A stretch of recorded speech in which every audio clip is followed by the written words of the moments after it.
ভাগ্য কি আগে থেকে লেখা থাকে, নাকি আমরা নিজের হাতে আমাদের ভবিষ্যৎ গড়ে তুলি? এই চিরন্তন প্রশ্নটি আমাদের সবার মনেই জাগে। এ বিষয়ে আজ আমরা একটা বৌদ্ধ কাহিনীর মাধ্যমে পরিষ্কারভাবে বুঝে নিব। মগধ রাজ্যের এক ছোট গ্রামে বাস করত বসুদেব নামে এক সাধারণ কৃষক।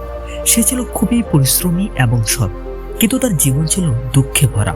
কখনো ফসল নষ্ট হতো, কখনো পরিবারে কেউ অসুস্থ হয়ে পড়তো। তার স্ত্রী ও 2 সন্তানও সবসময় দুর্বল ও অসুস্থ থাকতো। বসুদেব হাড় ভাঙা খাটুনি খেটেও কোনো সুফল পেত না। গ্রামের মানুষ বলতো, এইসব তোমার ভাগ্যের লেখন, একে খণ্ডন করা যাবে না। এই কথাগুলো বসুদেবকে গভীর হতাশায় ডুবিয়ে দিয়েছিল। বসুদেব ভাবতো, যদি সব আগে থেকে ঠিক করা থাকে তবে পরিশ্রম করে লাভ কি? এই উত্তর খুঁজতেই একদিন সে ভগবান বুদ্ধের শরণাপন্ন হওয়ার সিদ্ধান্ত নিল। দৈর্ঘ্য কঠিন যাত্রা শেষে বসুদেব বুদ্ধের আশ্রমে পৌঁছালো। বুদ্ধের চরণ প্রণাম জানিয়ে সে জিজ্ঞাসা করলো, প্রভু, মানুষ বলে আমাদের ভাগ্য আগে থেকেই নির্ধারিত থাকে। আমি কি আমার ভাগ্য বদলাতে পারি না? তবে কি আমার সব পরিশ্রম বৃথা? বুদ্ধ শান্ত স্বরে বলেন, বসুদেব, তোমার ভাগ্য ও কর্ম একটি বীজের মতো। একটি বীজ থেকে কেমন গাছ হবে তা বীজের গুণাগুণের উপর নির্ভর করে ঠিকই, কিন্তু সেই গাছটি কত বড় বা মজবুত হবে তা নির্ভর করে তাকে কতটা জল, সূর্যের আলো এবং পরিচর্যা দেওয়া হচ্ছে তার উপর। বুদ্ধ বুঝিয়ে বললেন, তোমার পূর্বজন্মের কর্ম হলো সেই বীজ, আর বর্তমান জীবনে পরিশ্রম বা কর্ম হলো সেই জল ও পুষ্টি। যদি তুমি সঠিক সময়ে জল না দাও তবে ভালো বীজও শুকিয়ে যাবে। অর্থাৎ তোমার বর্তমান কর্মই ঠিক করবে তোমার ভবিষ্যৎ কেমন হবে।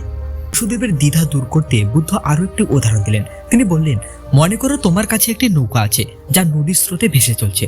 ভাগ্য হলো সেই স্রোত যা তোমাকে একটা নির্দিষ্ট দিকে নিয়ে যাচ্ছে, কিন্তু তোমার হাতে যে দ্বার রয়েছে সেটা হলো তোমার কর্ম। তুমি যদি সেই দ্বার ভালোভাবে ব্যবহার করো তবে স্রোতের বিপরীতেও নিজের গন্তব্যে পৌঁছাতে পারবে।